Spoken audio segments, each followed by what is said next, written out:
checking the river bottoms. We got another cold front moving in. It should be here tonight. Next 2 days it's gonna be pretty breezy. Ground's actually starting to drip. The freezing like that actually is good for our ground. It actually kind of freeze dries it, I guess you could say. So even though we were pretty sloppy last week, you know, it's not, we don't have below freezing temperatures today. It's not too bad out. But the ground, even this field out here where we were, it's not bad at all. So we're going to try to run what we can today. Dad's got a bunch of sycamore and stuff, just pallet material. There's some maple and ash we'll haul back and put on the deck. There'll be a little bit of grade stuff. Most of what's down here in the river bottom now, the walnuts out, it's pallet. Like I said, in certain areas we've got some really good maple and ash, but for the most part we're running cottonwood, sycamore, hackberry, just river bottom timber. Stuff I really enjoy cutting because I love cutting big river bottom timber and I love working in the river bottoms, but I'm ready to go cut some more walnut, which I've got to get our 648H moved. I meant to do it this weekend, but it seems like I've always got a million things going on at once. There's never enough time in the day, which I'm sure a lot of you guys can relate to. So aside from logging this weekend, hauling logs in the morning, like I said, I deal in some flip houses a little bit, which I need to stop. I really do. But we're trying to get one buttoned up. Me and a good friend of mine from high school, we're kind of in on it together, this one. But I don't know where I was going with this. I've lost my train of thought. Anyway, yeah, I'm getting the H moved. I've got to get the H moved. I meant to do it this weekend. I'm going to try to move the H hopefully this afternoon, this evening, even if we got to move it at night. We got lights. We're not scared to work at night. So we'll get that moved, and hopefully sometime this week we'll be getting some walnut on the ground. Or we've got several on the ground. We'll get them onto the deck. It's a Monday. It's just a Monday. Let's go. Get some wood out here.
always the best at getting back with everybody, but I see everybody's comments. So we're loaded up. We're just waiting to get strapped down. We're actually going to go back and cut a few more out of here. We've got a lot of trees to cut here, but we'd like to try to get a few more cut, put another load together for this afternoon when we come back. It's good-sized trees. It doesn't take too many of them to load the Mack here. 3,000, 3,500 feet. That's usually on this type of timber what we're trying to haul in. With the smaller stuff like our walnut, because the walnut's not going to run as big as the river bottom timber, we try to run anywhere from about 2,200 feet to about 2,800 feet on the walnut per load. And a lot of that has to do with, the lengths of your logs, which the way we've got our truck set up, we can haul 12s in the front and, longer in the back if needed. And the two center bolsters being taller, we can put multiples up top if we got multiples to haul in. I've hauled some 16s and 20 footers up top before.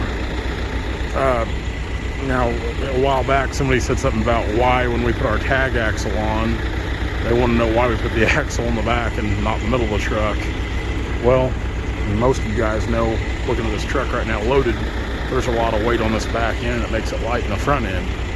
Well, putting that tag on there, we can get out on the road here and we can hit that switch and put that tag down, put that weight back on the front end. Takes a lot of the sway out of the truck, because these log trucks are top heavy, so it makes us a lot more stable. That's the best investment we could have made on this setup we have here. We like the behind the cab mount loaders. We're not trying to haul in tens of thousands of feet every day or every week.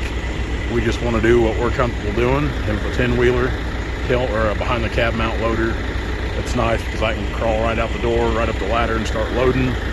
And like I said, again, it's just it's what we want. I grew up with those. That's what Dad's always had, was the behind the cab mount loaders, and that's just what I wanted to build, and I decided we were going to build this truck. So that's the story. Hey guys, if you like what you see, be sure to like, comment, and subscribe to our channel for all of our latest videos.